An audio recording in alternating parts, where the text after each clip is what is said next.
பூமிக்கு அடுத்தடுத்து ஷாக் கொடுக்கும் சந்திரா. ஒரு பொண்ணுக்கு எத்தனை தடவை தான் கல்யாணம் ஃபிக்ஸ் பண்ணுவாங்க பாவம். பூமிக்கு சரத்சந்திராவோட ஃப்ரெண்டோட மகனை கல்யாணம் பேசி முடிக்கிறாரு.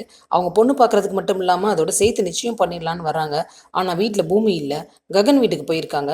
பூமியை பார்த்த உடனே சாரதா கொஞ்சம் கோவமாக தான் பேசுகிறாங்க. அப்புறம் புரிஞ்சுக்கிறாங்க. சிவாவை ஏற்கனவே செர்ரி ஒரு பொய்யை சொல்லி ககன் வீட்டில் தங்க வச்சிருக்காரு. சிவா பூமியை பார்த்தோன்னே சந்தோஷமாகறாரு. ஆனால் தெரியாத மாதிரி கடைசியாக சமாளிச்சுக்கிறாரு.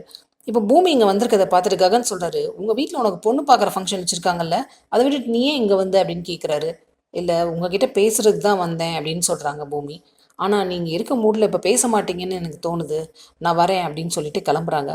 அவங்கள அங்கேயே நில்லு அப்படின்னு சொல்லிட்டு சரத்சந்திராவுக்கு ஃபோன் பண்ணி, உன் பொண்ணு இங்கே தான் இருக்கா, பொண்ணுக்கு கல்யாணம் ஃபிக்ஸ் பண்ணுறதுக்கு முன்னாடி அவளுக்கு இஷ்டமா இல்லையான்னு கேட்க மாட்டியா அப்படிங்கிறாரு.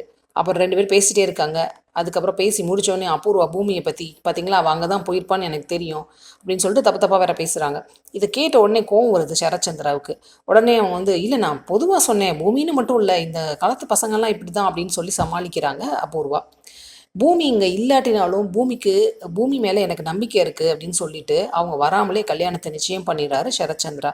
செர்ரிக்கு ஷாக் ஆகுது, கேபிக்கு ஷாக் ஆகுது. அடுத்து பூமி வராங்க.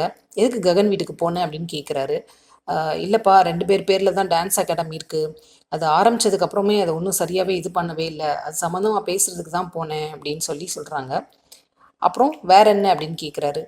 வேற ஒரு விஷயம் இல்லைப்பா அப்படின்னு சொல்கிறாங்க. நிஜமாவே ஒன்றும் இல்லையான்னு கேட்குறாங்க. நிஜமாக ஒன்றும் இல்லைப்பா, இதை பேசுறதுக்கு தான் போனேன் அப்படின்னு சொல்கிறாங்க.